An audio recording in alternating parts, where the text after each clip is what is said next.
Hi friends, అందరూ ఎలా ఉన్నారు? బాగున్నారా? నేను కూడా బాగున్నానండి. ఈవేళ కొత్త రెసిపీతో ముందుకు వచ్చేసాను. ఇది గోంగూర మిల్లీ మేకర్ కర్రీ అండి. ఎలా ఉండని ఏంటి దాని ప్రాసెస్ మొత్తం చూడండి లాస్ట్ దాకాను. మరి ప్రాసెస్లోకి వెళ్ళిపోదామా? మరి పెట్టుకున్నాను, ఆయిల్ వేసుకున్నానండి. ఇప్పుడు పచ్చిమిర్చి చీరికలు, పచ్చిమిర్చి చిటపట్లాడుతుందండి. ఇదిగోండి కరివేపాకు,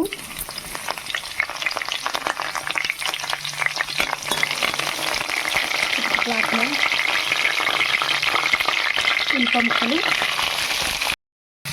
ఇంకా ఫ్రై అవ్వాలండి. ఆనియన్స్ మూత పెట్టుకుందాము. ఆనియన్స్ ఫ్రై అయినాయి లేవు చూద్దాం.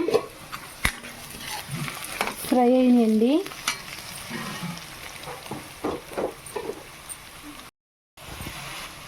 అల్లం వెల్లుల్లి పేస్టు 1 స్పూను,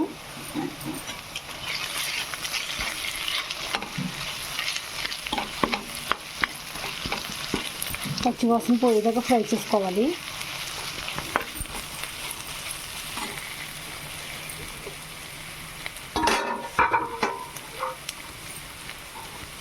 ఇప్పుడు ఇదిగోండి వేనీటిలో ఒక 2 నిమిషాలు ఉండిచ్చి వాటర్ అంతా పిండేసుకుని మిల్లీ మేకర్ ఇది వేసుకుంటున్నాను.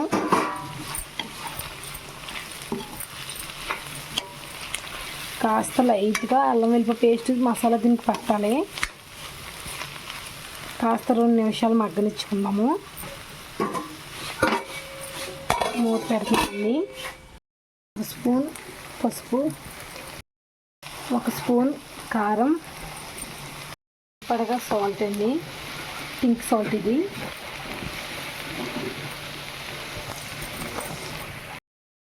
మొత్తం అంతా కలుపుకోవాలి.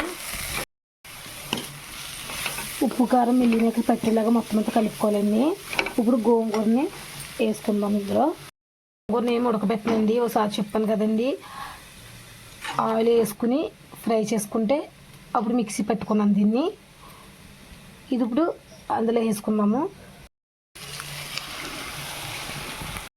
ఇదిగోండి వేసాను, మొత్తం అంతా కలిపేసుకున్నాను. 1-2 నిమిషాలు ఉడికాక అప్పుడు మసాలా వేసుకుని కొత్తిమీర వేసుకుని అయిపోతుందండి.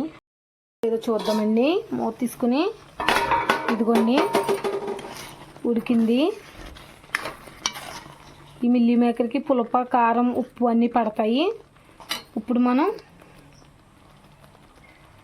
ఇదిగోండి గరం మసాలా ఇది 1 స్పూన్ వేస్తున్నాను.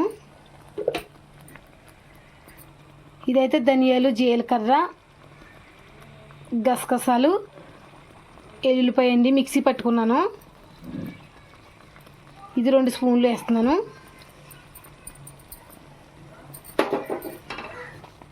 మొత్తం కలుపుకుందామండి. ఇప్పుడే చూసుకోండి ఉప్పు అయి సరిపోతుందో లేదోను. ఎందుకంటే గోంగూర కదండి, కాస్త ఉప్పు పడుతుంది.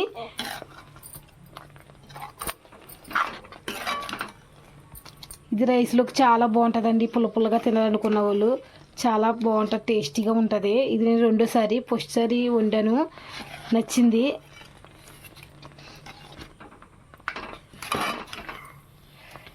ఇంకా మసాలాలు తినాలనుకుంటే ఇంకా వేసుకోండి, ఇంకో స్పూన్ ఎక్స్ట్రా మీరు.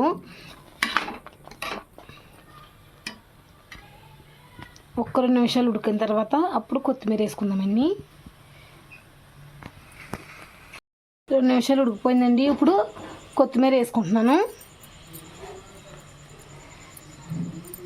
గ్రీన్గా బాగుందండి. నిన్నే గోరంతా పెట్టుకున్నానండి. ఇదిగోండి రెడీ అయిపోయిందండి. ఉప్పు చూసి ఎలా ఉందో మీకు టేస్ట్ చూసి చెప్తాను. దీని టేస్ట్ అయితే చాలా బాగుందండి. అన్నంలోకి అయితే ఇంకా చాలా బాగుంటుంది. ఎప్పుడైనా పుల్లగా తినాలనుకున్నప్పుడు ఇలా ట్రై చేయండి.